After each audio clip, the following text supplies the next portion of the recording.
fi qiraatil Qur'an yuradu bihal kalam. Bukan itu.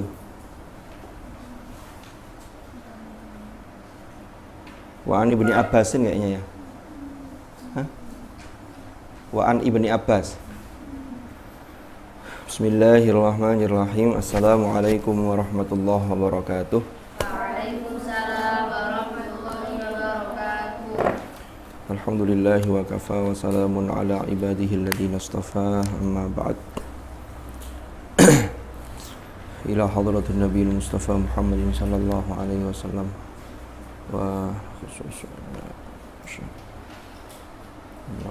muassisi hadhihi al-muassasah wa usulihim wa furu'ihim wa nafa'ana bihim wa bi ulumihim fid dharain amin. Al-Fatihah.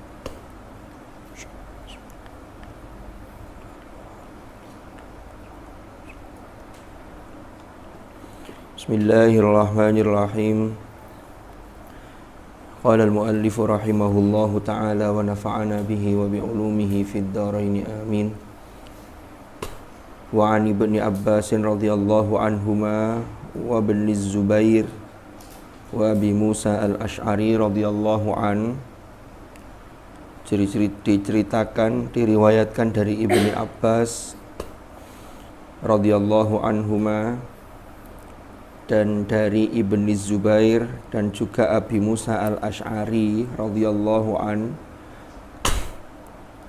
annahum, bahwasanya mereka annahum, bahwasanya mereka kanu ono sapa mereka iku idza qara'a, apabila membaca sapa ahaduhum salah satu di antara mereka membaca apa? Sabbihisma rabbikal a'la, Sabbihisma rabbikal a'la, yaitu surah Al-A'la.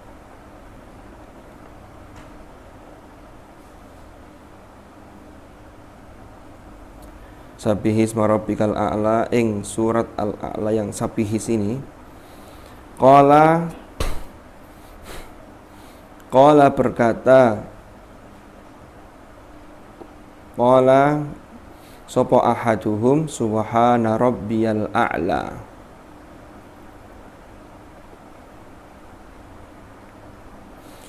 Jadi ini maksudnya ayat yang pertama ini. Jadi kalau membaca Sabbihisma rabbikal a'la, lalu dijawab dulu subhana rabbiyal a'la. Baru dilanjut alladzi khalaqa fasawwa walladzi qaddara fahada walladzi akhrajal mar'a. Jadi dijawab dulu dari ayat pertama. Jawabannya apa? Subhana rabbiyal a'la. Sama kayak bacaan dalam sujud ya.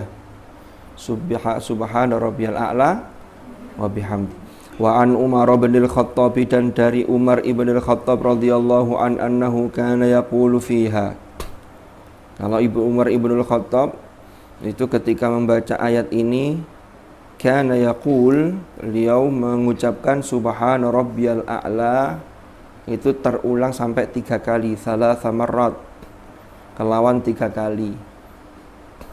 Subhana rabbiyal a'la, subhana rabbiyal a'la, subhana rabbiyal a'la.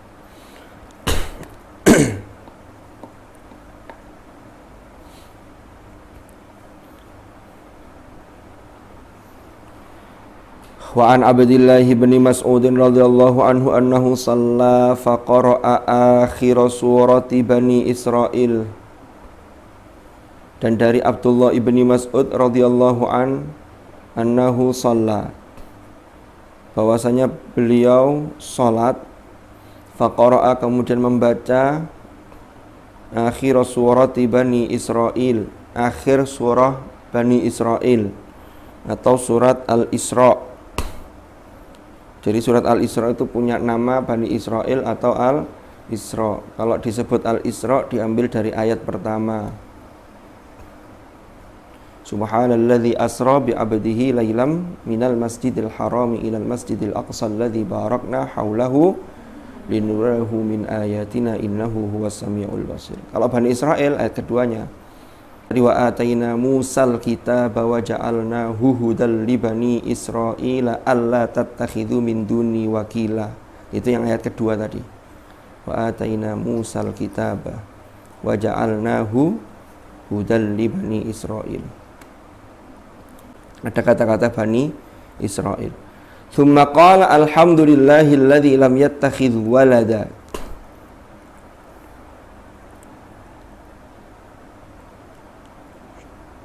Kan ayatnya wa qulil hamdulillahilladzi lam yattakhidh walada wa lam yakul lahu syarikun fil mulk wa lam yakul lahu waliyyun minadh-dhulli wa kabbirhu takbira. Lalu dijawab dengan alhamdulillahilladzi lam yattakhidh walada. Alhamdu tawi segala puji iku lillahi bagi Allah. Di akhir surat Al-Isra ini ayatnya adalah wa qulil hamdulillahilladzi lam yattakhidh walada wa lam yakul lahu syarikun fil mulki wa lam yakul lahu waliyyun minadh-dhulli wa kabbirhu takbira. Maka jawabannya alhamdulillahilladzi lam yattakhidh walada. Wa qad nassa ba'du ashabina ala annahu yustahabbu an yuqala fi sholati ma qaddamnahu fi hadithi Abi Hurairah radhiyallahu an fi suwari thalathi wa kadzalika yustahabbu an yuqala baqi ma dzakarnahu wa ma kana fi ma'nahu. Nas itu kan mana aslinya seperti ini, nasnya ada enggak teks. Jadi maksudnya sebagian dari ashab kita itu berarti ashabus Syafi'i. Di dalam ulama-ulama madhab Syafi'i itu sudah menetapkan bahwa ini adalah ala annahu yustahabbu, gitu loh maksudnya.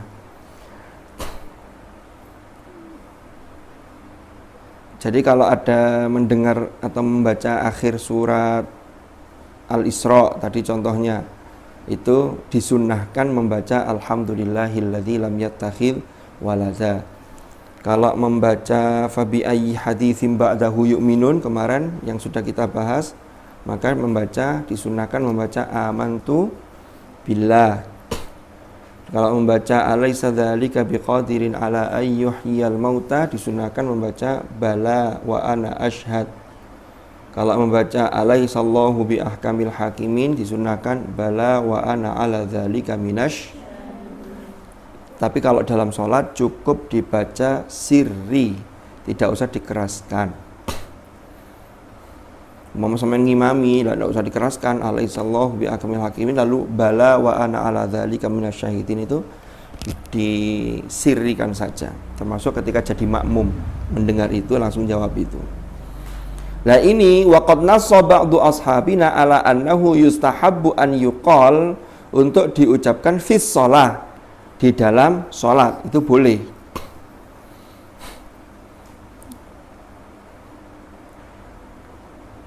Ma qaddamnahu, sebagaimana telah kami paparkan, sebagaimana telah kami kemukakan, hu ing ma.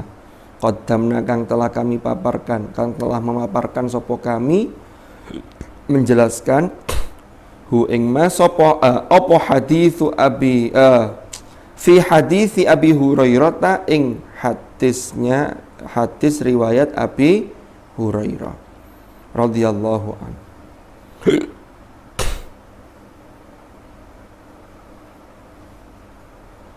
Fi suwari ats-tsalathi, dalam 3 surat yang terdahulu. 3 surat itu apa saja? Ini yang kemarin. Surat At-Tin, lalu surat Al-Qiyamah, ya, sama surat Al-Mursalat, fabi ayyi haditsin ba'dahu yu'minun. Itu ada riwayat hadisnya dari Abi Hurairah. Jadi itu dilakukan oleh Nabi, annahu qala man qara'a wat-tin, dan seterusnya. Wa kadzalika lan iku kaya mengkono-mengkono, artinya dan juga sama halnya yustahabbu, disunnahkan apa an yuqala, yen to dikatakan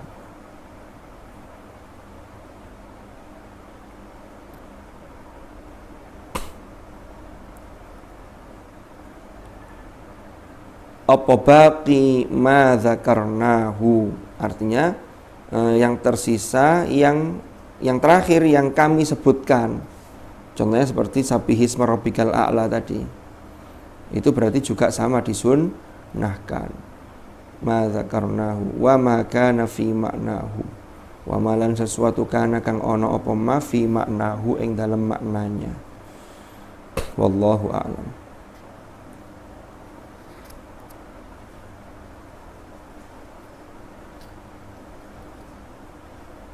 Ada pertanyaan?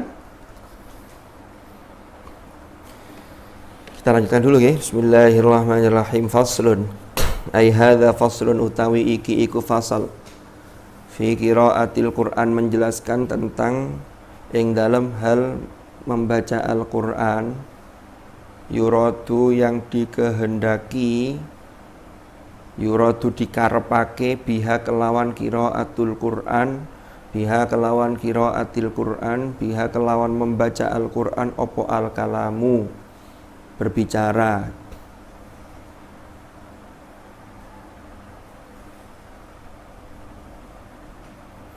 Jadi membaca Quran tapi tujuannya untuk membalas jawaban pertanyaan, pokoknya tujuannya untuk ngomong, tapi menggunakan ayat-ayat Al-Qur'an.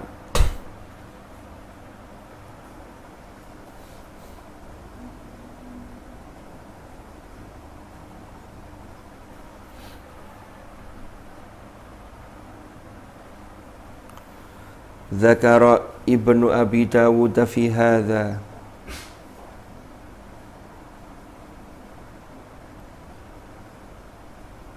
Zakara menuturkan sapa Ibnu Abi Dawud, Imam Ibnu Abi Dawud, fi hadza ing dalam masalah ini,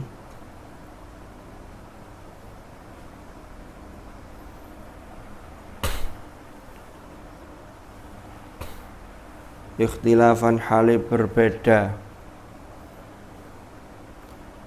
Waruya an Ibrahim an-Nakhai, dan diriwayatkan dari Ibrahim an-Nakhai radhiyallahu rahimahullah, annahu sak temene kelakuan, annahu kana yakrahu sak temene kelakuan, yaitu makruh opo an kana yukrahu aja, annahu kana yukrahu dimakruhkan opo an yata'awwala yento ditakwil, dijelaskan, an yata'awwala yento anu aja pakai ma aja, an yata'awwala yento mentakwil sapa seseorang Al-Qur'ana ing Al-Qur'an,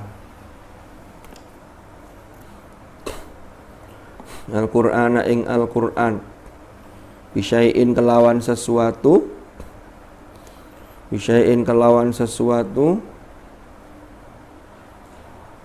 ya'ridu yang menampakkan, memunculkan apa syai' min amri dunya, saking urusan dunia.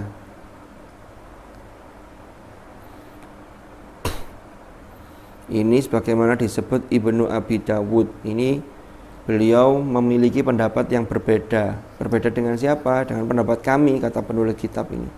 Apa pendapatnya Ibnu Abi Dawud? Al-Quran itu tidak boleh dimaksudkan untuk kata-kata Al-Quran itu loh maksudnya. Tidak boleh digunakan untuk sesuatu yang bersifat keduniaan. Umpama begini,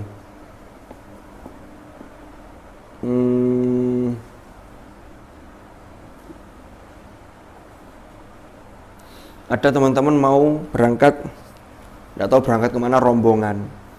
Samain maksudnya itu kalam tapi menggunakan ayat Al-Quran. Fa'aina tadhhabun, kata nang diarah itu. Ini kalau menurut pendapatnya Ibnu Abi Dawud ini dimakruhkan gitu loh. Loh iya, tapi kalau orang Qurani Boleh-boleh saja, nanti dijelaskan di bawah ini. Wa an Umar bin al-Khattab.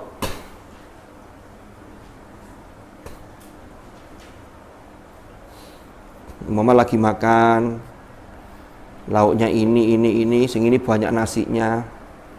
Moro-moro sampai bilang ke temannya, "Falyanzuril insanu ila ta'amih." Loh, begitu. Delokon pangananmu iku lho. Apa gizine ndi lho mau gitu. Kok akeh nasi gak ono lauke. Karbohidrat tok yang banyak.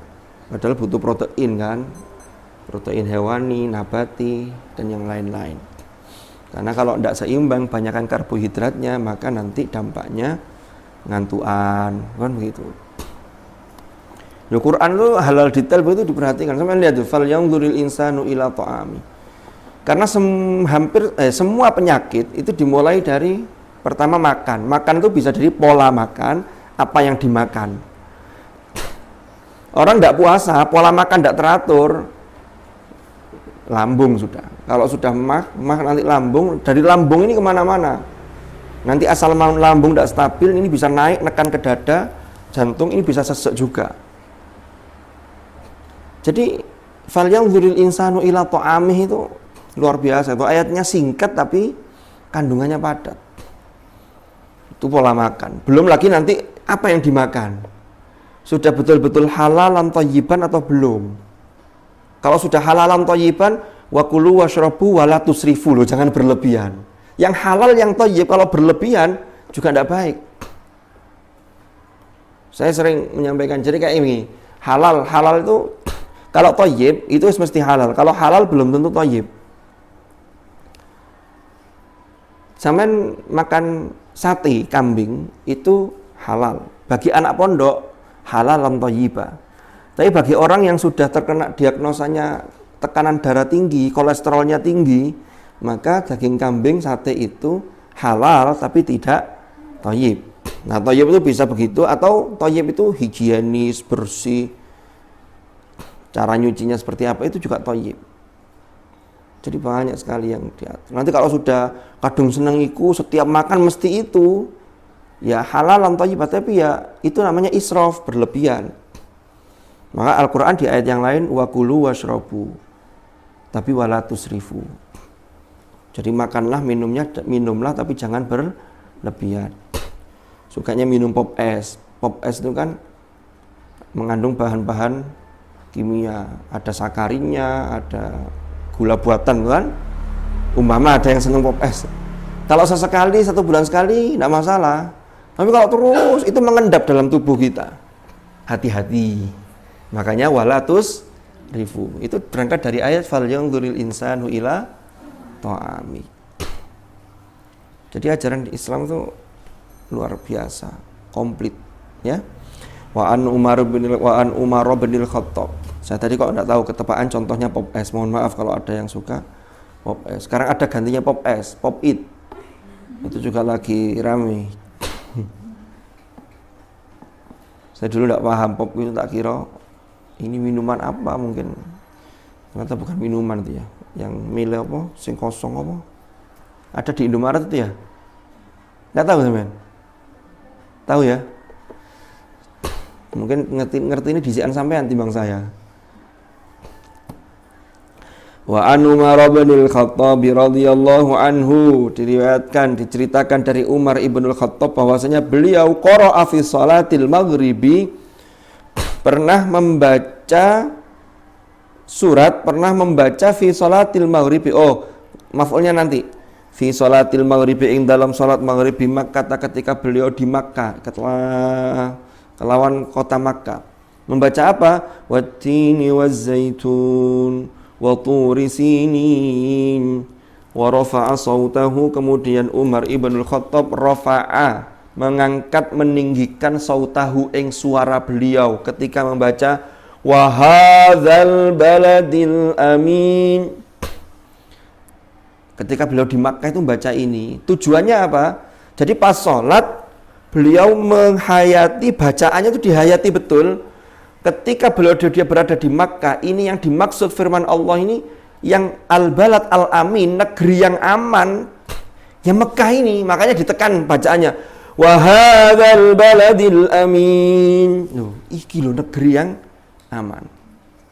Berarti di situ mengandung unsur Umar itu membaca ayat Al-Qur'an tapi ada maksud untuk kalam. Gitu loh. Ini dalam pendapat Imam An-Nawawi di dalam mazhab Syafi'i itu boleh.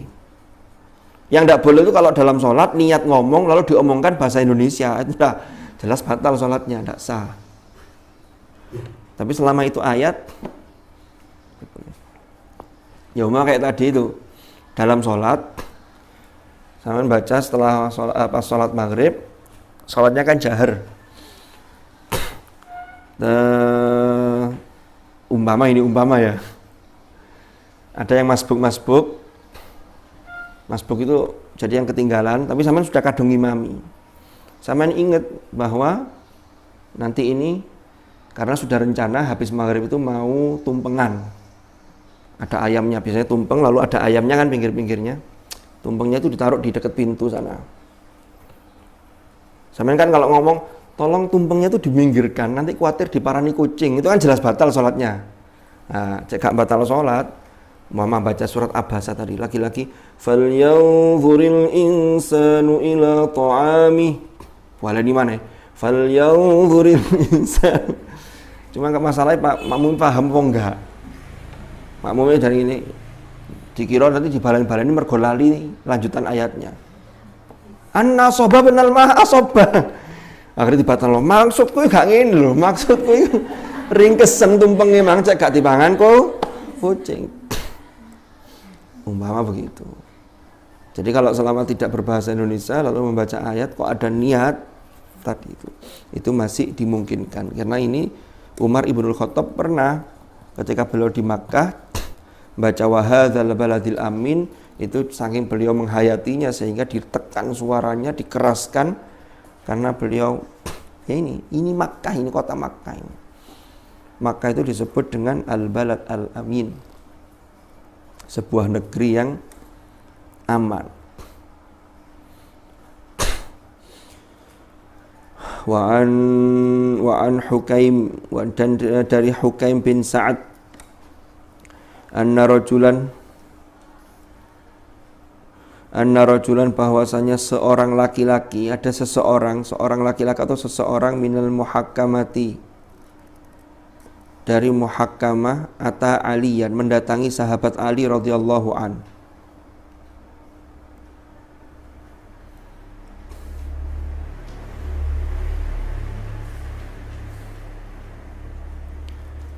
Wa huwa fi sholati subhi, dan Ali wa huwa hale utawi Ali iku fi sholati subhi, ing dalam salat subuh. Artinya Ali sedang melaksanakan salat subuh.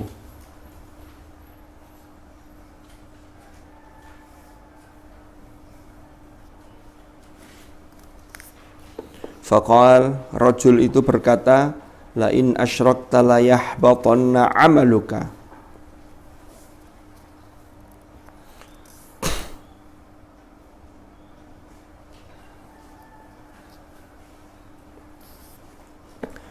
La in asyrakta la yahbatanna amaluka. Sungguh jika engkau menyekutukan Allah, la in asyrakta la yahbatanna amaluka, pasti akan terhapus, akan hilang, akan hangus opo amaluka, amal kamu, amal engkau.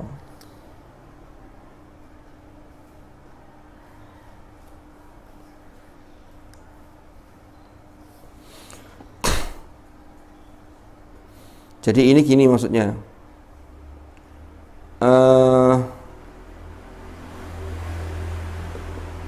ada seseorang yang ketika itu boleh jadi dia sedang menghukumi sesuatu.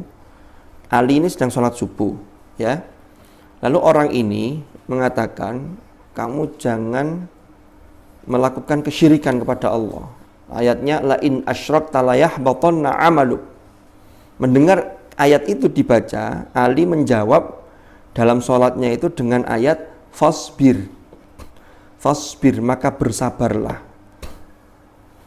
Ya sampean sing sabar. Artinya termasuk kalau memutuskan perkara itu yang sabar. Inna wa'dallahi haq. Sesungguhnya janji Allah itu adalah pasti dan benar.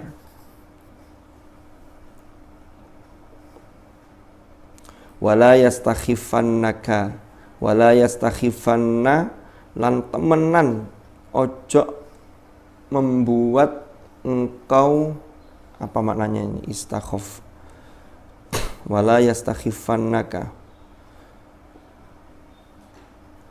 jangan membuat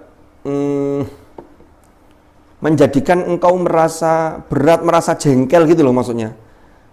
Ka ing engkau sopo alladzina la yuqinun, orang-orang yang mereka tidak yakin. Jadi kalau ada anak, gini maksudnya. Kalau ini kita kontekstualisasikan begini. Umpama ada santri yang beler, sampean ngurang-muring, maka dengar pengurusnya marah-marah, fasbir inna wa'dallahi haq wa la yastakhifannaka alladzina la yuqinun. Arek sing nakal-nakal ya tetap diilingno, tapi tetap yakinlah bahwa janji Allah itu hak. Tapi jangan sampai mengganggu Anda. Jadi anak-anak yang nakal-nakal ini, yang dia tidak mau, kalau dalam konteks tadi itu alladzina la yuqinun, dia tidak yakin. Nah, anak yang beler, yang nakal itu kan karena dia tidak yakin. Tidak yakin dengan apa? Dengan apa yang dia lakukan hari ini akan memetik nanti hasilnya di suatu saat nanti. Dia pengennya sekarang nyantai aja, kan begitu? Itu jangan menjadikan sampean lalu kemudian aku sedih, aku sumpah kamu dulu arah itu. Gak usah terlalu ini, tetap diingatkan tetap, tapi jangan membuat sampean lalu merasa terganggu sampai sampean dewe ketika sholat. Wiling arah iku mergo mangkel, ya opo ya arah iki yo. Dilingno kok angel men. Gak usah sampai dibawa sampai ke situ gitu loh. Paham ya? La in asyrakta la yahbatanna amaluk, lalu dijawab oleh Ali, fasbir inna wa'dallahi haq. Janji Allah itu hak. Barang siapa yang serius ketika belajar, maka secara sunnatullah dia nanti akan memati hasilnya. Maka dulu pernah saya sampaikan di Maulid 2 tahun yang lalu itu, Maulid Nabi ya, di sini di masjid itu, kalau sampean pengin pinter, sinau sregep. Nek pengin barokah, apa? Mengabdilah, khidmah. Kalau pengin manfaat, maka taatlah. Jadi 3 hal ini. Manfaat kaitannya dengan taat. Nek pinter yo sinau. Nek pengin barokah, khidmah. Jadi 3 hal itu harus kita padukan, jangan kita lepaskan satu persatu. Wala yastakhifannaka alladzina la yuqinun.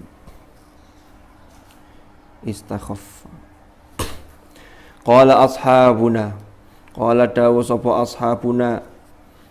Ashabu Syafi'i maksudnya, yaitu ulama-ulama mazhab Syafi'i dalam Syafi'iyah. Wa idza ista'dzana insanun 'alal musalli. Wa idza ista'dzana, dan apabila meminta izin sapa insanun seseorang 'alal musalli kepada orang yang sedang salat, faqala, maka berkata sapa al musalli, udkhuluha bisalamin aminin. Ini aslinya konteksnya masuk surga. Jadi orang-orang yang mau masuk surga, rombongan-rombongan itu oleh malaikat disambut sambil diucapkan udkhuluha bisalamin aminin. Masuklah ke dalam surga dengan bisalamin aminin, dengan selamat, aman, sentosa. Lah kok kemudian ada orang sholat di sini, lalu ada ibu-ibu, assalamualaikum, assalamualaikum, ada orang. Wah, sampean lagi sholat maghrib. Keraskan, udkhuluha bisalamin aminin. Cuma kalian paham apa enggak? Opo karepe? Karena tidak semua orang bisa memahami ini. Jadi ngomong sambil menggunakan ayat Al-Quran. Jadi ayat Al-Quran tapi tujuannya yuradu biha al-kalam. Nah ini lanjutannya yang penting ini. Fa in arada, maka jika bermaksud sopo insan. Oh, fa in arada, jika bermaksud sapa musalli ini, orang yang salat, at-tilawata, ing tilawah, jadi niatnya membaca Quran, ya jelas tidak batal salatnya. Wong memang itu adalah Al-Quran. Atau berniat, bermaksud at-tilawata wal i'lam, membaca sekaligus memberitahu. Jadi ada 2 niat dalam hatinya, lam tubtil sholat, lam tabtul sholatuhu, maka tidak batal apa sholatuhu, sholatnya musolli. Lam tabtul sholatuhu, maka tidak batal sholatnya. Tapi wa in arada, dan jika berkehendak atau menghendaki, bermaksud sapa musolli al-i'lama, memberitahu tok, tidak ada niat tilawahnya, walam yahdur, dan tidak terbersit hu ing man atau musolli oponi, itu walam yahdur walam tahdur punya sampean. Oh ya wes, tidak apa-apa. Oponiyatun niat, maka batolat sholatuhu. Niat apa? Niatun itu maksudnya niat untuk membaca Al-Quran, maka sholatnya batal. Tadi itu ada orang mau masuk, maksudnya sampean mempersilahkan. Niatnya kok pas ketepaan ayatnya itu, berarti kan niatnya hanya membaca, tidak ada masalah. Kalau sengaja dibaca ayat itu, niatnya baca ayat sekaligus niat memberitahu agar orang itu masuk, monggo mlebet. Asal jangan diganti monggo mlebet. Kalau monggo mlebet ya sholatnya batal. Udkhuluha bisalamin aminin. Udkhuluha bisalamin aminin. Oh, enggak paham-paham. Niatnya dua masih boleh. Kalau niatnya cuma satu, sampean lagi ndak baca ayat ini, moro-moro sampean jawab isrek, udkhuluha bisalamin aminin. Niat jawab tok tapi gak niat baca ayat Al-Qur'an, itu membatalkan sholat. Sama kayak sholat tarawih yang pakai 1 juz itu, atau 1 juz setengah, ada yang 1 juz setengah. Itu saya biasanya kalau tugas ngimami tarawih mesti bawa penyimak, karena kalau makmum kan, kalau nyimak sana malah bingung nanti. Lah penyimak ini di satu masjid itu saya bawa sendiri, yang di masjid satunya itu sudah ada penyimaknya. Cuman yang lucu, saya pernah kejadian ini, saya pernah cerita mungkin ya.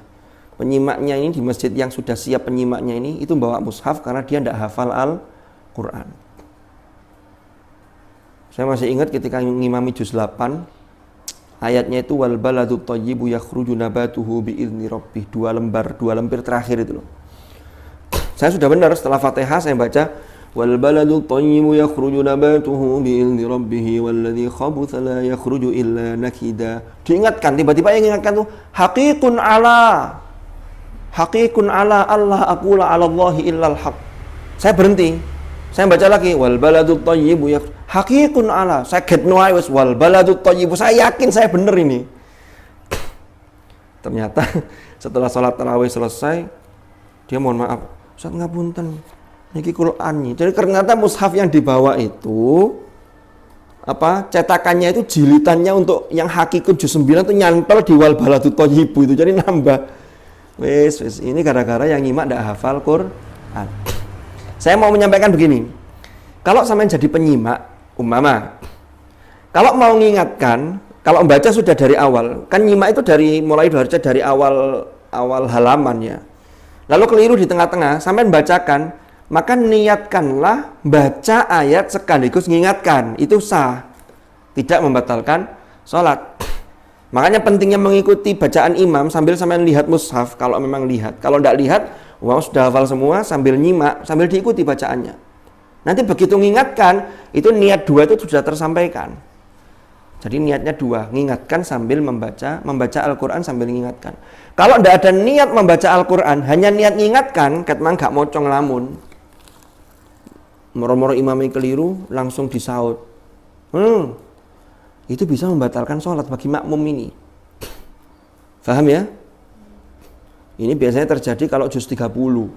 Juz 30 kan sudah banyak yang hafal, banyak yang tidak paham. Begitu imamnya nyantol, sing buri melok ngiling bengok, itu hanya niat ingatkan, itu batal sholatnya.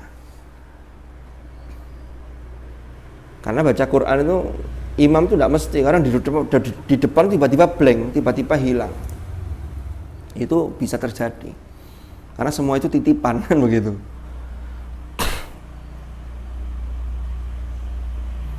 Saya dulu pernah ketika masih kuliah itu belajar ngimami tarawih, padahal suratnya pakai surat At-Takatsur itu. Lalu ketika sholat isya saya baca surat Wattini. Saya baca enggak ketika tarawih saya baca azal ketika masih sholat isya belum sholat tarawih, karena tarawihnya kan mulai at-takatsur. Saya baca surat az-zalzalah. Itu pernah saya. Idza zulzilatil ardu zilzalaha wa akhrajatil ardu athqalaha wa qala al insanu ma laha yauma idzin tuhadditsu akhbarahum. Nyantol di situ, mestinya akhbaroha kan tahu lanjutannya. Ini kena hum mandek saya langsung blank. Akhbar, saya ulangi lagi. Tuhadditsu akhbarahum. Ya, imam makmumnya langsung bengok, akhbaroha. Nah itu akhbaroha itu, kalau makmum ini tidak tahu, nek niatnya hanya ingatkan imam, membatalkan sholatnya. Dia batal keluar dari sholat, baleni lagi. Faham maksudnya? Nah itu yang dimaksud, kalau niatkan dua, tilawah sama i'lam memberitahu, maka tidak membatalkan. Tapi kalau niatnya i'lam saja, bisa membatalkan sholat.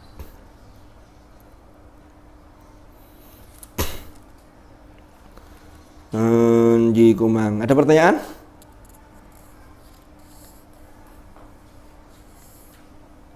Kada. Bismillahirrahmanirrahim. Faslun. Nggih, monggo.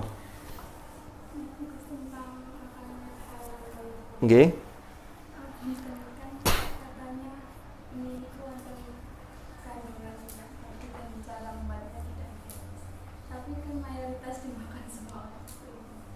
Mie yang sudah iya. Jadi gini, itu memang dulu sempat ada isu seperti itu. Tetapi sampai hari ini itu kan di Indonesia ini ada lembaga sertifikasi halal yang itu. Jadi makanan itu kalau di Indonesia itu ada lembaga sertifikasi sama Badan Pengawas Obat dan Makanan, Badan POM RI itu. Selama dua lembaga itu sudah melegalisasi dan itu sudah menyatakan lolos sertifikasi halalnya, maka aman kita konsumsi. Dua itu.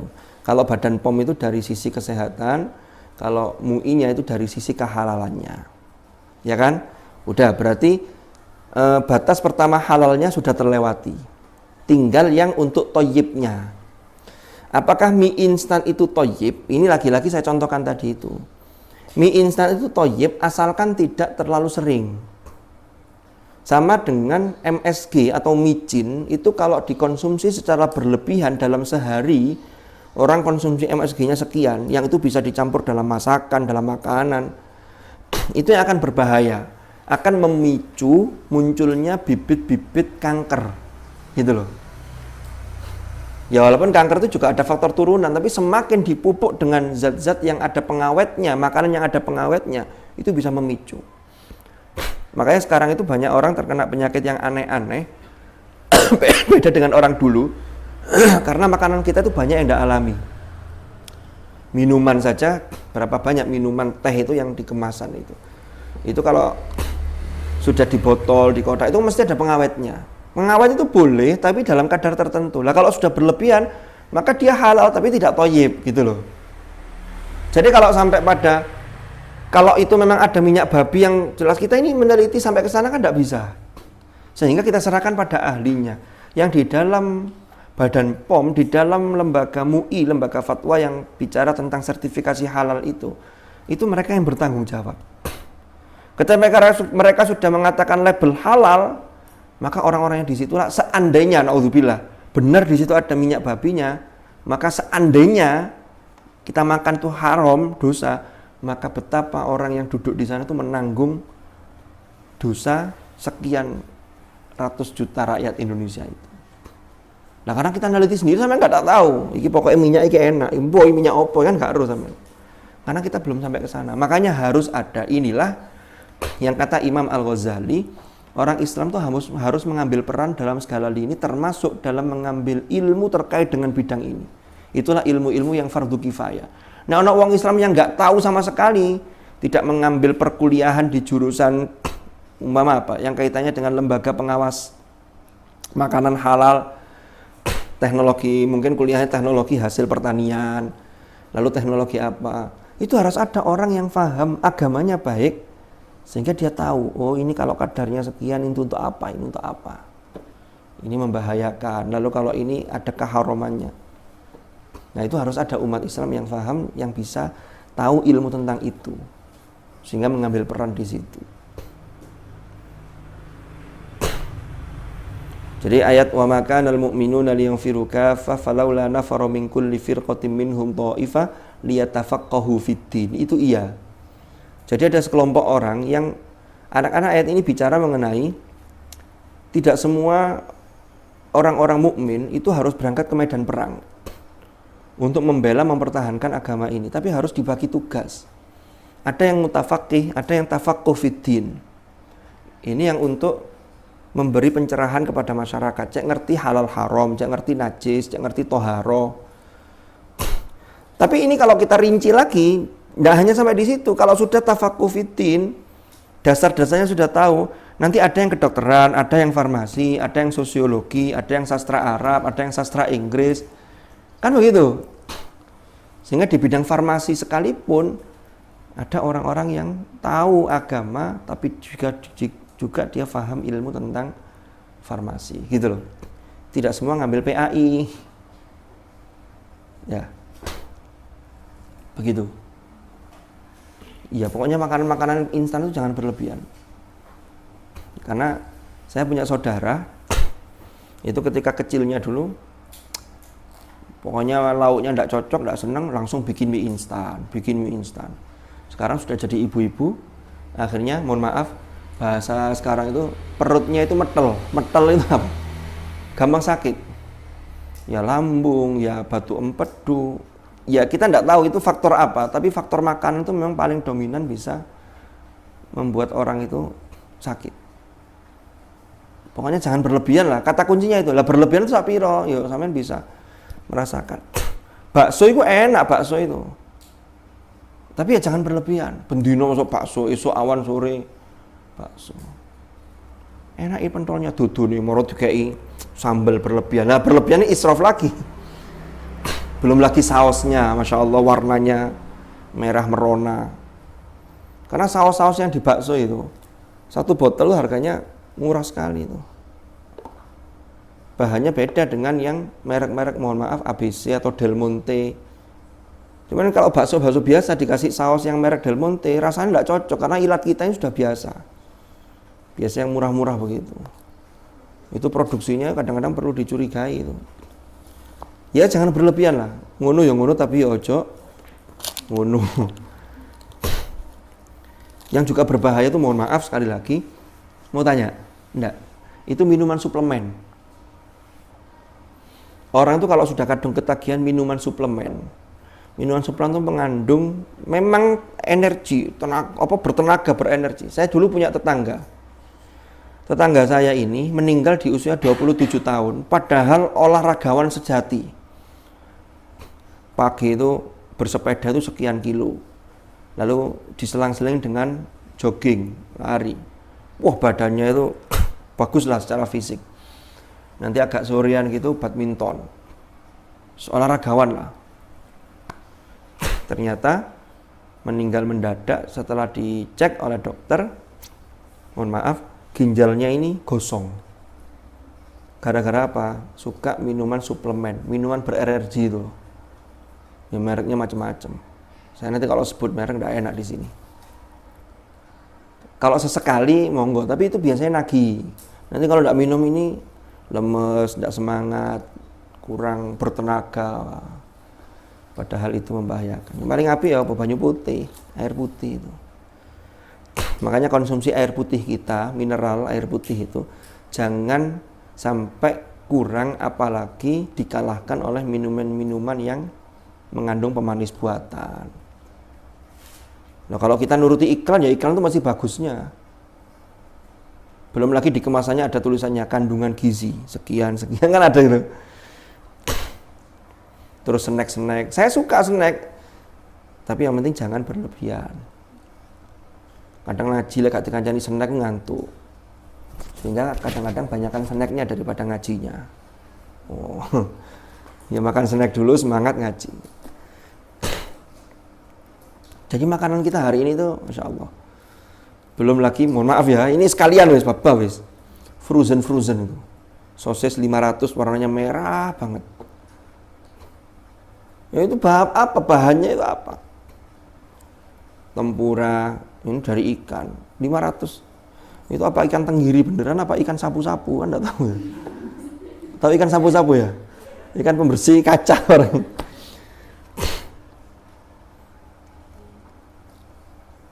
Jadi memang dunia permakanan sekarang itu harus kita waspadai. Bukan bermaksud saya kemudian pedagang sosis itu nanti jadi tidak laku. Ya dileketi lah, ojo bendino ben mulai sekolah tuku sosis yang wabang, sausnya wabang pisan, Masya Allah, jilbabnya abang pisan. Jadi enak aja enak. Nah kalau sosis yang sosis jumbo agak mahalan dikit 10.000, 12.000 ya lumayan lah. Kan ada yang besar itu ya harganya 10.000, jadi sampai 10.000 rek larang manus 500 saya podo enake. Yang lain? Monggo. Mboten. Nggih. Untuk yang menyimak imam kan itu membawa Al-Quran. Untuk mengurangi gerakan Membawa mushaf, maka pilihannya bawalah mushaf yang sederhana, yang ringan. Umpama tahu juznya sekian, maka kalau bawa juz-juzan aja, tidak ribet. Kenapa? Karena kalau semakin besar mushaf yang dibawa, maka akan semakin ribet untuk mengkondisikan. Kalau perempuan kadang memang agak susah. Kenapa? Karena tidak memiliki saku yang ada di atas. Sekarang tuh ada yang lebih simpel. Jadi mengurangi gerakan yang di luar gerakan sholat. Sekarang ada yang lebih simpel tuh nyimak pakai mushaf yang ada dalam HP. Wah, mushaf Android itu lebih simpel. Bukanya juga gampang. Asalkan sebelum sholat pakai datanya atau dipakai mode pesawat sehingga nonaktif semua, baik telepon ataupun WA. Nah kalau masih aktif dua-duanya, sampai tengah-tengah nyimak datang buka WA barang. Ini gawat, ini sholatnya jadi gimana nih? Udah tambah lesi barang. Jadi saya kira kalau menggunakan, kalau tidak pakai Android, pakai Quran yang 1 juz itu simpel. Cuma kalau perempuan ya itu tadi. Kalau pakai Android itu layarnya ditutup, kan mushafnya sudah tertutup, sehingga ketika sujud taruh di ini tidak ada masalah karena mushafnya tidak sedang membuka. Tapi kalau mushaf yang cetak yang jelas itu ketika kita taruh bawah, maka ini jadi masalah karena masih betul-betul berwujud mushaf. Kalau di Android itu kan itu pancaran cahaya, ketika itu dimatikan itu sama hukumnya kayak memori. Kalau sampean hafal Quran kan itu di memori, tapi kan tidak terbuka mushafnya, maka sampean boleh kejeding, boleh. Masa kemudian orang hafal Quran tidak boleh kamar mandi karena bawa Quran ini. Baru kalau kemudian dibuka di jeding, sampean baca, memorinya dikeluarkan Bismillahirrahmanirrahim. Ya ini jadi tidak boleh. Jadi lebih aman begitu, apalagi bagi perempuan. Nek lanang gampang, Mbak. Ini biasanya kalau agak besar dikit itu biasanya dulu zaman saya mondok di Nurul Huda ketika saya kelas 1 MTS dulu, sebelum saya pindah ke MK itu, setiap subuh itu Romo Yai Abdul Manan, Yai Manan Syukur itu istiqomahnya itu setiap subuh, yang istiqomah khataman itu. Jadi beliau sendiri yang ngimami, itu setiap sholat subuh itu kalau saya tidak salah ingat itu 1 lemper setengah, 3 halaman. Saya kelas 1 sanawiyah mesti ngantuk masih sholat ingat ngantuk ini. Sholat subuh tapi panjang ayatnya. Jadi betul-betul mengamalkan firman Allah, Inna Qur'anal fajri kana masyhuda. Berat itu ngimami yang ngimami sekaligus bagi santrinya, tapi beliau istiqomah sampai beliau kapundhut. Itu yang nyimak itu orangnya tetap, santri itu yang ditunjuk itu bawa Quran yang besar itu. Jadi beliau kalau sudah rukuk sujud dikempit begini. Itu boleh. Ngempitnya itu dalam rangka menyelamatkan agar mushaf itu tidak dibawa. Beda kalau ngempitnya sama-sama dikempit tapi niatnya untuk melecehkan itu beda. Nggak boleh kalau niat melecehkan, kempit, nggak boleh. Itu beda. Itu saya ingat mushafnya besar yang dibawa, mushaf kudus yang standar yang ini loh, yang separuhnya ini kan ada ya sini. Kalau mushaf yang gede sekarang sudah ada penerbit yang menerbitkan mushaf untuk qiyamul lail. Itu besar. Tapi biasanya satu paket dengan penyangganya begini, taruh depan imam gini, besar. Sehingga orang bisa sholat tahajud sambil khataman Quran. Caranya apa? Yang dibaca sini sama sini. Rakaat pertama, rakaat kedua. Nanti pas habis salam, mau rakaat ketiga, dibalik lagi dijepit, ada jepitnya itu. Sehingga bisa qiyamul lail menggunakan khataman Al-Quran. Itu bisa diperuntukkan bagi yang tidak hafal Quran atau bagi yang hafal Quran tapi hafalannya durung lancar, tidak apa-apa. Itu bisa begitu. Bisa disiasati lah. Atau pilihan yang terakhir, kalau mau pakai mushaf yang kecil, itu di mukena sampean itu dibikinkan saku, kantong. Sekesat. Gak ono ya, kalau mukena jadi yang beli nggak ada kantongnya. Oh ada? Oh iya. Enak ini. Termasuk jagani nanti kalau ngisi pengajian di majelis taklim, nah, amplopnya banyak kan bingung nanti. Ya itu pakai mukena tapi tetap bisa dikesak di situ. Oh ada ini ya. Lebih mahal harganya biasanya kalau ada kantongnya, karena sudah dihargai sama isi kantongnya. Jadi harga mukena. Yang lain ada tak? Lanjut dulu ya. Bismillahirrahmanirrahim. Iki oleh akeh sak jam lebih. Subuh soalnya subuh lebih awal tadi ya. Faslun. Idza kana yaqra'u masyian famarra ala qaumin. Faslun utawi iki iku fasal, pembahasan lain yang masih berkaitan dengan masail gharibah tad'u al-hajatu ilaiha. Idza kana nalikane ana sapa seseorang sapa man, idza kana nalikane ana sapa man iku yaqra'u membaca sapa man masyian hale sambil berjalan. Famarra kemudian melewati sapa man ala qaumin ing atase kaum, ing atase sekelompok orang.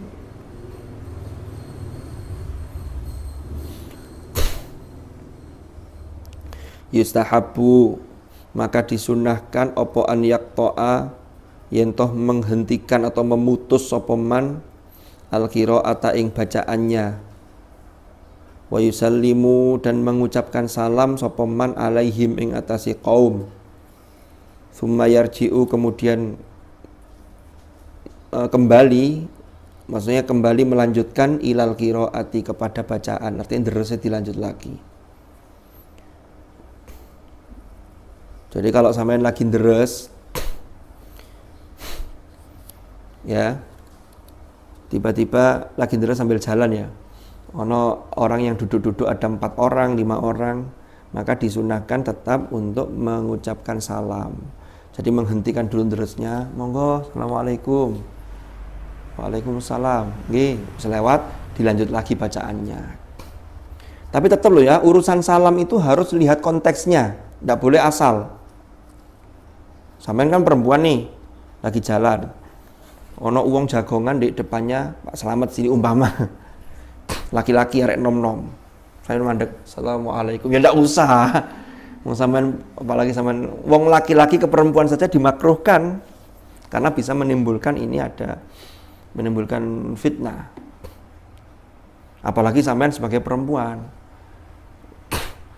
Tapi umpama ini di masyarakat, sampean punya jamaah pengajian, sampean lagi jalan mau ke pasar, umpama ini ya, sampean lagi jalan mau ke pasar, mau ke pasar, tiba-tiba ada jamaah pengajian ibu-ibu duduk di depan rumahnya, ada 3 orang, 2 orang, sampean deres, jangan kemudian ngelirik tok ini, wah iku mulai toko pondok ngisi pengajian kok malah sombong loh, malah begitu. Hentikan dulu deresnya, monggo Bu, assalamualaikum. Nggih, waalaikumsalam, ten pundi? Mriki lho ten peken iki lho. Nggih, wis mari lewat, lanjutkan lagi terusnya. Gitu. Itu etikanya begitu. Wong jawab salam itu kan wajib toh. Menyampaikan salam itu sunnah.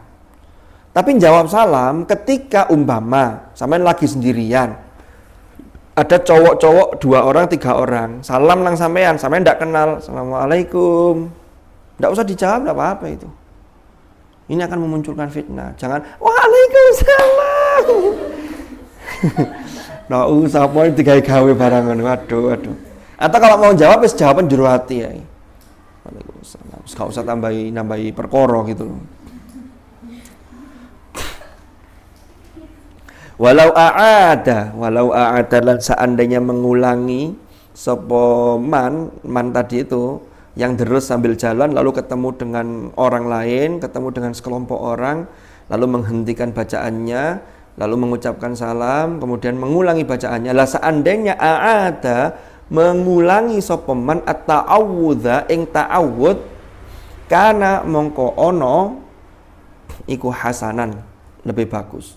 Jadi mongko ono sapa man iku hasanan lebih bagus. Wattini waz-zaitun. Monggo, assalamualaikum. Mandek. Maksudnya kan lanjutannya waturi sinin. Sampean boleh langsung waturi sinin wa hadzal baladil amin. Tapi kalau diulang lagi dari a'udzu boleh. Itu lebih bagus. A'udzubillahi minasyaitonir rajim.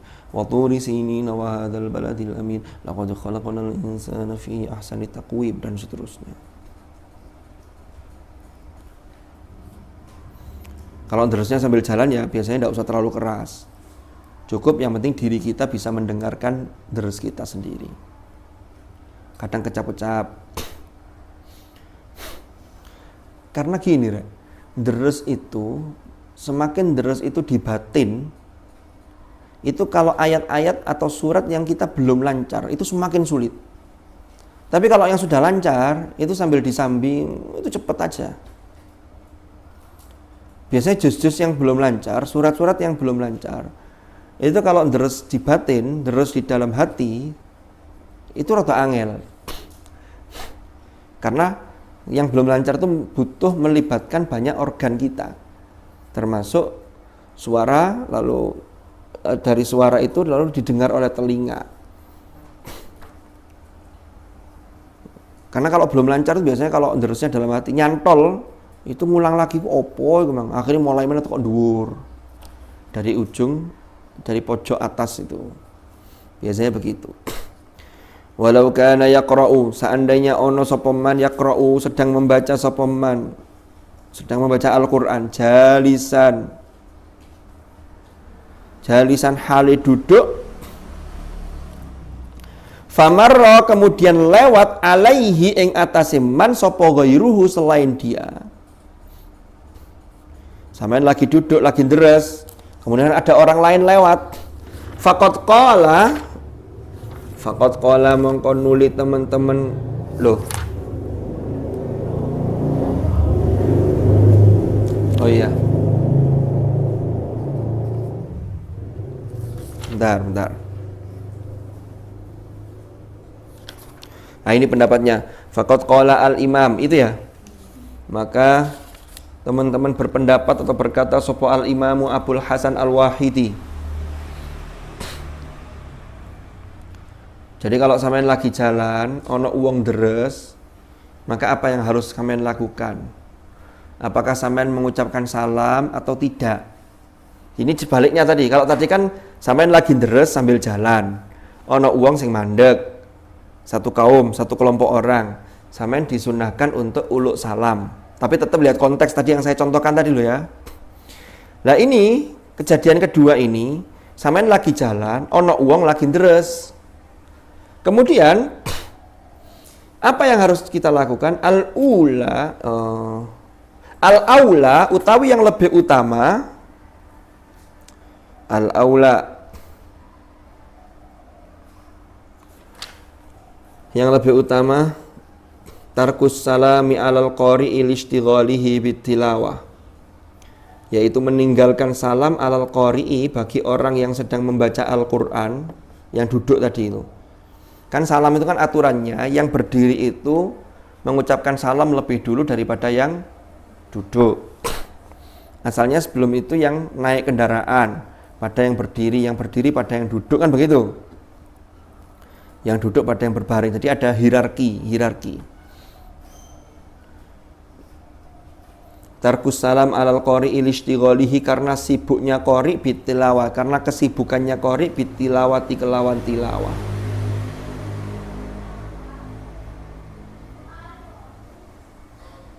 Jadi kata Imam Abul Hasan Al-Wahidi, nek ketok ana wong deres sambil duduk, sampean lagi jalan, maka lebih baik, lebih utama tidak usah salam. Ya. Karena orang itu lagi deres. Qala, lanjutannya Imam Abul Hasan Al-Wahidi berkata, fa in sallama alaihi insanun, fa in sallama, apabila mengucapkan salam, alaihi ing atase dia, orang yang baca Quran, sapa insanun seseorang,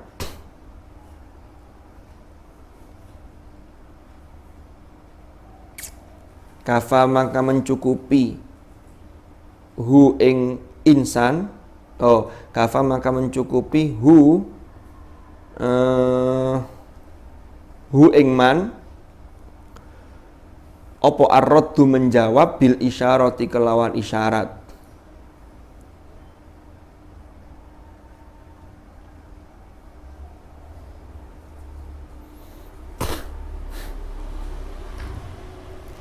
Qala fa in arada, maka jika menghendaki sapa man, sapa qari yang membaca Quran tadi, menghendaki apa? Ar-radda bil lafzi, menjawab dengan lafaz salam, radda maka dia boleh menjawab hu ing insan, orang yang mengucapkan salam.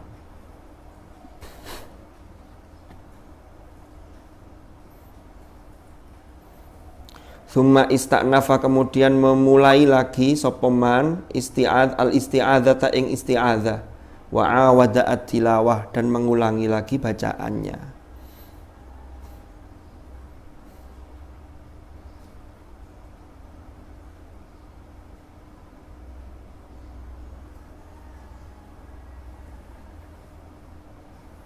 Tapi ini lanjutannya ini, wa hadzal ladzi qalahu, dan utawi hal ini sebagaimana diucapkan oleh Imam Abul Hasan Al-Wahidi, iku dhaifun, lemah.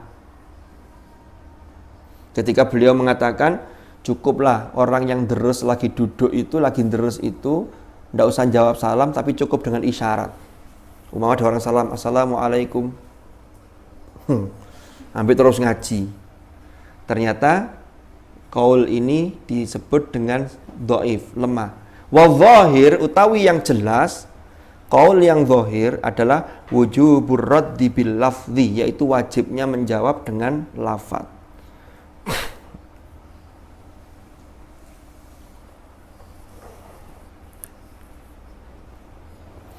Karena logikanya begini, ini dalam mazhab Syafi'i begini. Kan ini qaulnya Imam Abul Hasan Al-Wahidi. Ya.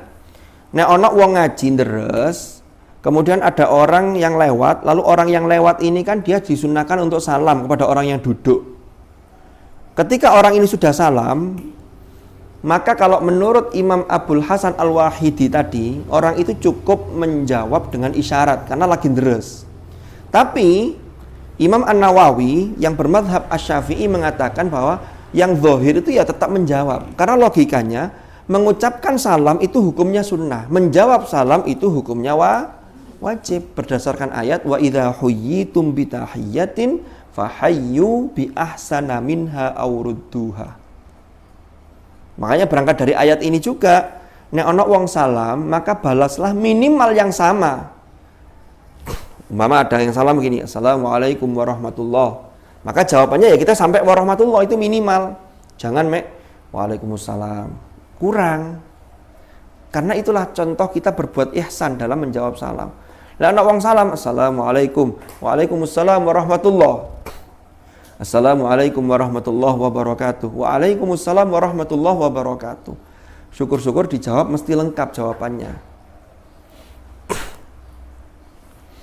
Saya dulu pernah angan-angan dari bab salam itu menjadi bahan khutbah, sehingga khutbahnya itu singkat, tidak usah lama-lama.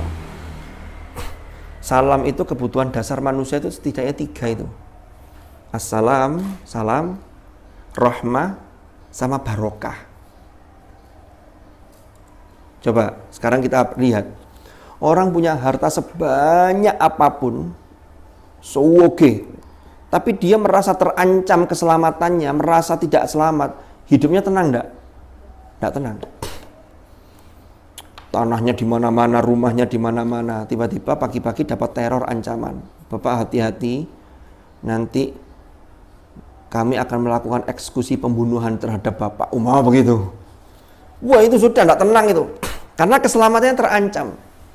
Makanya orang itu hidup tenang itu bukan karena makanan yang dimakan tuh enak, duwe akeh, enggak. Karena merasa jiwanya itu free, enggak ada yang ngancam. Ya kan begitu. Selamat.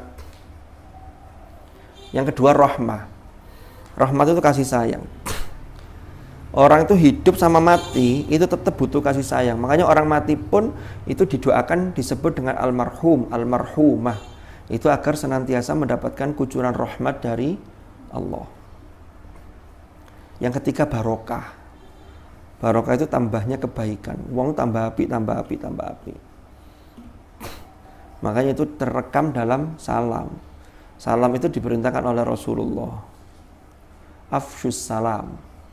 Sebarkanlah salam. Kalau kita ini ingin dapat doa salam dari orang lain, maka kita juga harus sergap untuk salam kepada yang lain. Secara real, secara konkret harus dipraktekkan. Kalau kita ingin selamat, ingin harmonis hidup kita, maka mulailah dari diri kita, jangan menyakiti orang lain. Karena kalau kita menyakiti orang lain, fahamilah bahwa kita juga tidak mau diperlakukan seperti itu, kan begitu. Orang kalau lupa, dia gampang nyakiti orang lain, medit nang orang lain. Padahal dia ini kalau diperlakukan seperti itu juga tidak mau. Jadi gini, sesuatu yang tidak enak itu harus kita ukur, kira-kira kalau saya digitukan mau apa enggak ya? Kalau enggak, ya tinggalkan, jangan dilakukan gitu loh. Kalau itu yang selalu kita asah dalam diri kita, insya Allah sampai jadi orang yang baik. Ya, nggak apa-apa, ngantuk itu boleh. Yang enggak boleh itu tidur. Loh, kalau ngaji gini kan ngantuk. Kalau tidur itu apa? Tidur itu sampai datang ke sini bawa bantal, bawa selimut, bawa gulung, itu namanya tidur.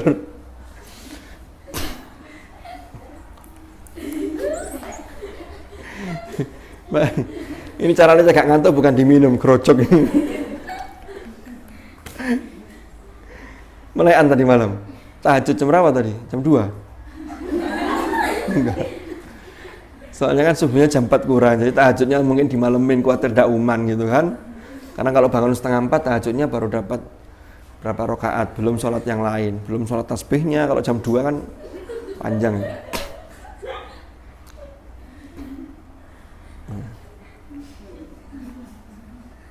Nggak apa-apa.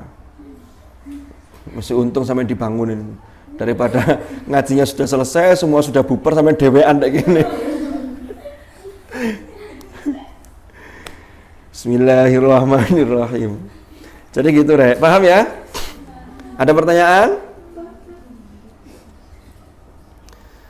Faqad qala ashabuna. Nah ini, lanjut. Faqad qala ashabuna, maka teman-teman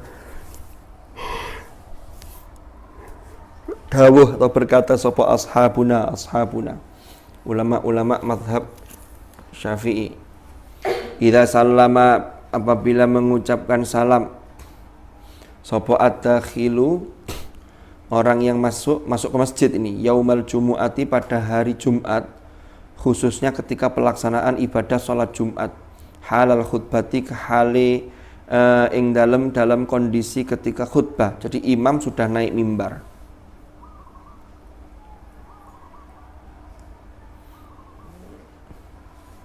Ini saking sregepe salam, khotib sudah khutbah, dia masuk masjid, salam nang wong, assalamualaikum. Ini saking sregepe wong salam. Wa qulna, dan kami menyatakan, al-insatu sunnatun. Kalau yang mengikuti pendapat bahwa idza qulta li sahibika yaumal jumu'ati ansit, lalu diperintahkan ansitu wasma'u, tapi insot itu atau diam mendengarkan khutbah itu hukumnya sunnah. Maka kalau yang berpendapat hukumnya sunnah, wajaba, maka wajib apa raddus salami, menjawab salam orang yang datang ketika khutbah tadi itu. Ala as-sahil wajhaini, menurut dua pendapat, dua wajah pendapat ini yang paling sahih ini. Jadi pendapat dalam Ashabus Syafi'i insot itu sunnah, sedangkan menjawab salam itu wajib. Maka di sini yang sahih, yang ashah itu masih diwajibkan menjawab salamnya seseorang. Fa idza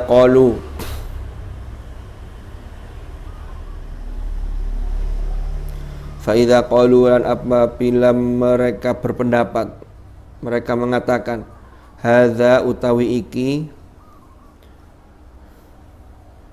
fi halil khutbati ing dalam kondisi atau keadaan khutbah ma'al ikhtilafi sertane khilaf atau perbedaan pendapat fi wujubil insoti ing dalam wajibnya diam untuk mendengarkan khutbah wa tahrimil kalami dan haramnya kalam.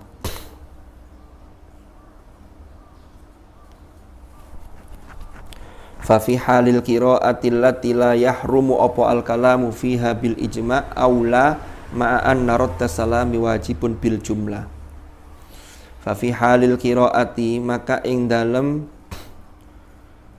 kondisi ketika membaca Al-Qur'an allati yang la yahrumu apa al kalam yang tidak haram untuk kalam, untuk berbicara. La yahrumu yang tidak haram apa al kalamu berbicara fiha ing dalam qiraah bil ijma'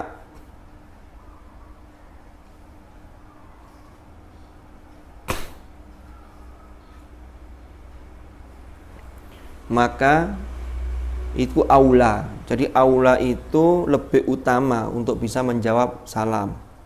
Nanti saya jelaskan habis ini. Ma'an naraddas salam sertane sak temene menjawab salam iku wajibun, hukumnya wajib bil jumlati. Ya, secara umum mayoritas ulama mengatakan menjawab salam itu wajib. Artinya apa? Ada orang yang sedang membaca Al-Quran tapi haram untuk berbicara. Apa itu? Membaca Al-Quran ketika sholat, maka haram berbicara. Tapi kalau membaca Quran pas deres biasa, ya, dalam kondisi-kondisi di luar sholat sampai deres biasa, lalu ada orang yang salam, maka ya tetap lebih baik berhenti sebentar lalu menjawab salam. Kenapa? Karena menurut mayoritas ulama, secara umum ulama itu berpendapat menjawab salam itu wajib. Sedangkan sampean tengah-tengah deres mandek dilu kan ndak ngurangi waktu sampean. Ndak apa-apa, ndak masalah. Walaupun tadi di atas ada pendapat yang mengatakan nek sibuk deres maka cukup jawab dengan isyarat. Maka dalam Ashabus Syafi'i itu tidak cukup, maka jawablah salam itu. Termasuk ketika khutbah tadi, perbedaannya pendapatnya adalah mengatakan tetap wajib menjawab salam kalau yang mengatakan bahwa insot atau diam ketika khutbah dan mendengarkan khutbah itu dihukumi sunnah. Ini berbeda dengan yang kalau ada yang menghukumi itu dihukumi wajib, maka berarti tidak wajib menjawab salam. Ketika ada orang masuk ke dalam masjid lalu mengucapkan salam, kita sedang mendengarkan khutbah. Ini biasanya laki-laki nih mbak-mbak begitu. Faham penjelasannya? Bulat ya? Enggak ya? Ada pertanyaan? Betul wonten? Wonten? Nggih, monggo. Nggih. Enggak apa-apa, yang penting tetap di dalam musola. Pertanyaannya keluar musola enggak apa-apa, tapi orangnya tetap di musola.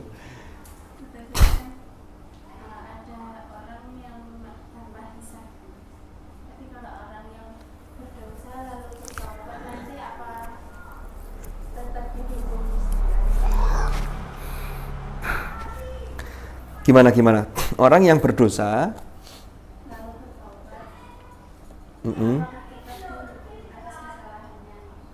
lalu bertaubat.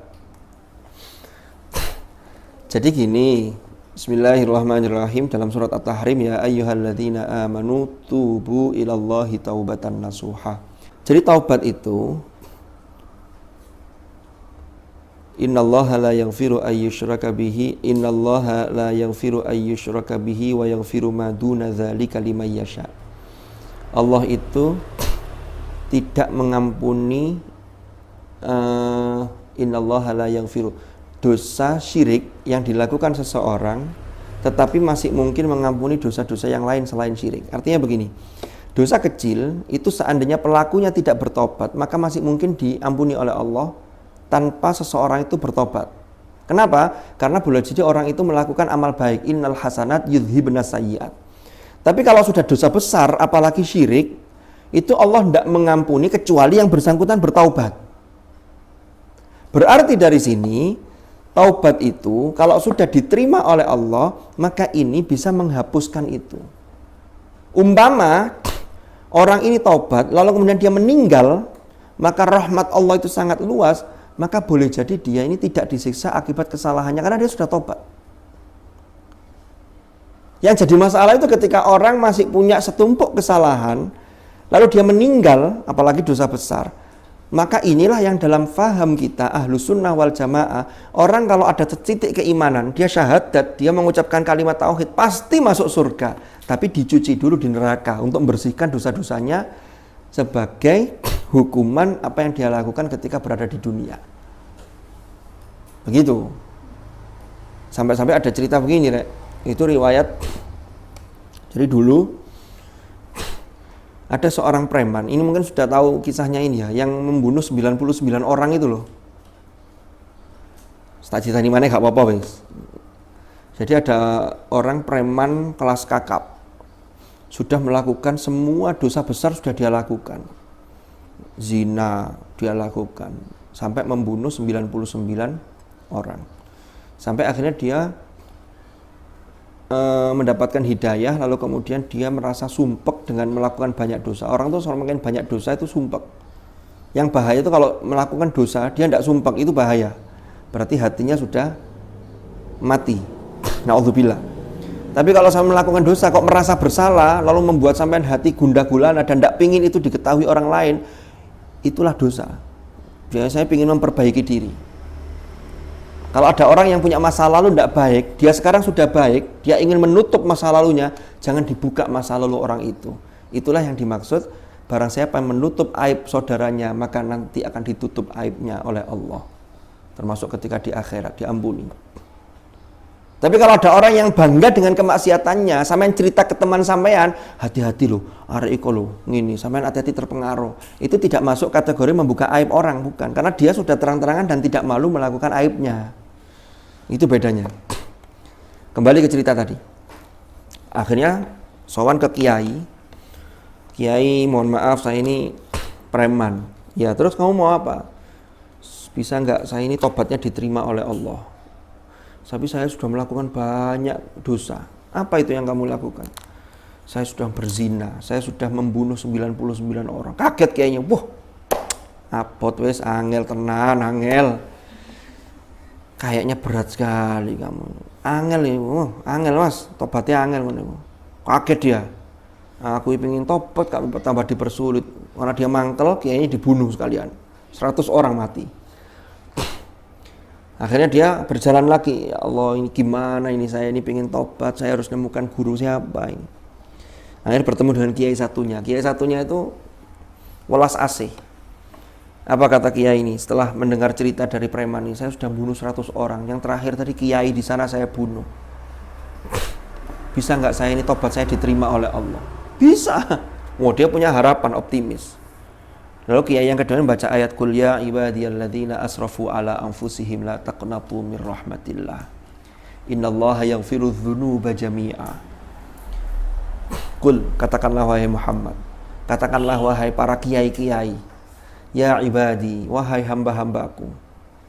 Jadi kita diperintah untuk menyampaikan dawuhnya Allah, firmannya Allah yang memanggil hamba-hambanya dengan penuh kasih sayang. Allah saja manggil dengan penuh kasih sayang, masa lalu kita ini yang diamanati ini belum sudah menjustifikasi kamu tidak bisa tobat karena kesalahanmu terlalu banyak. Ternyata tidak. Ya ibadiyalladzina asrafu ala anfusihim, yang dia berbuat israf, berbuat zalim terhadap dirinya sendiri. Apa? la taqnatu mir rahmatillah. Jangan kalian berputus asa terhadap rahmat Allah. Akhirnya dia punya harapan optimis. Caranya gimana Kiai? Gini caranya. Kamu tinggal di kampung mana? Saya tinggal di kampung sini. Kampung ini itu terkenal kampungnya orang-orang yang berbuat maksiat. Rampoknya ada, judinya ada, lengkap pokoknya. Ya kalau sekarang mungkin di daerah di Hong Kong, di mana Macau, atau di Amerika di Las Vegas. Kan Las Vegas itu tempatnya begitu-begitu itu. Tapi di sana juga ada masjid, cuma jumlahnya minim. Bahkan di Las Vegas itu setiap tahun itu ada jumpa fans dengan, mohon maaf, bintang film porno. Tapi saya tidak pernah ke sana, sampai kok dulu iku pernah rono gak tahu aku. Las Vegas saya gak ro. Timan duwe karena Las Vegas kayak nang Mekah Madinah kok ya.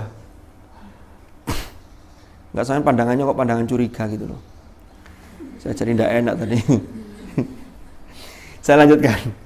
Guyon-guyon. Bareng ngono kata kiai tadi gini syaratnya. 1, berhijrahlah.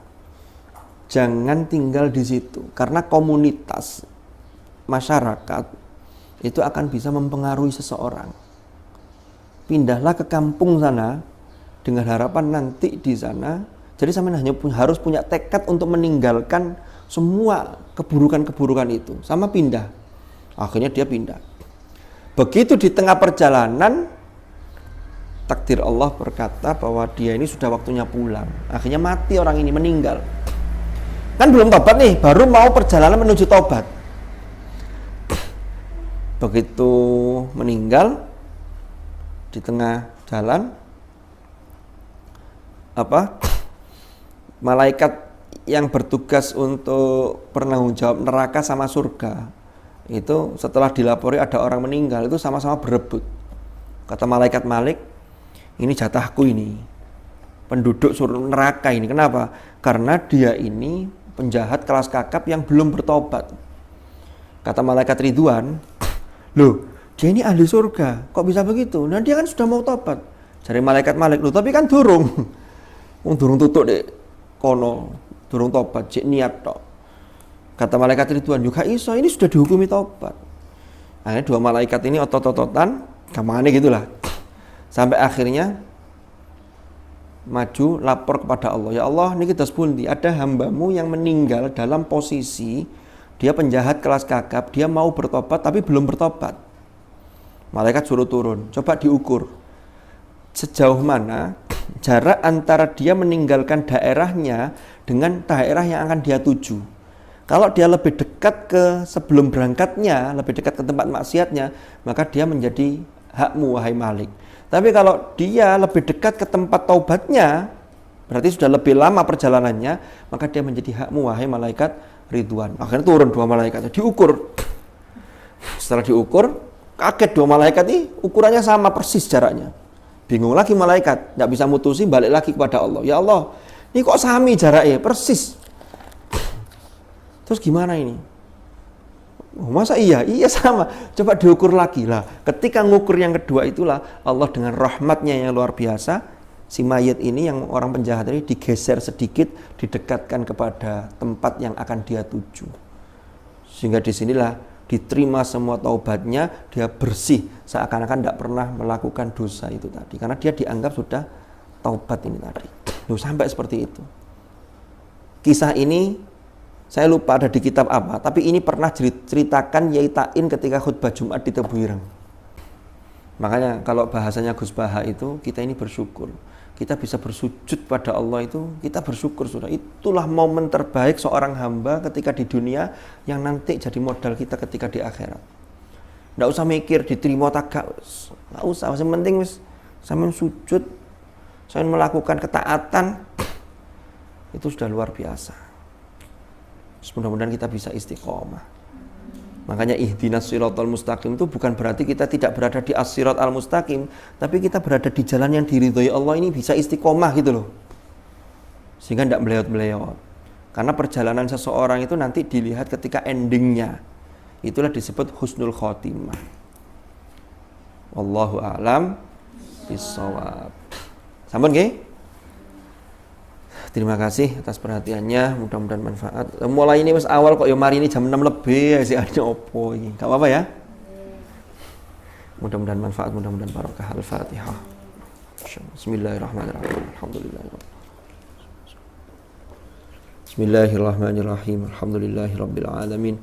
Allahumma ma'al Qur'an ij'alna wa auladana wa dhurriyyatina wa ahlana wa ashabana min ahlil Qur'an alladhina hum ahluka wa khasatuk waj'alna wa iyyahum min ahlil ilmi wa ahlil khair wa min alladhina astafaita min ibadika alladhina warithu kitabaka wa sabaku bil khairati bi rahmatika ya arhamar rahimin. Allahumma inna nastawdi'uka ma qara'na wa ma hafidna wa ma 'allamtana fardudhu ilayna inda hajatina ilayhi bi rahmatika ya arhamar rahimin. Wa sallallahu ala sayyidina Muhammad alhamdulillahi rabbil alamin. Al-Fatihah.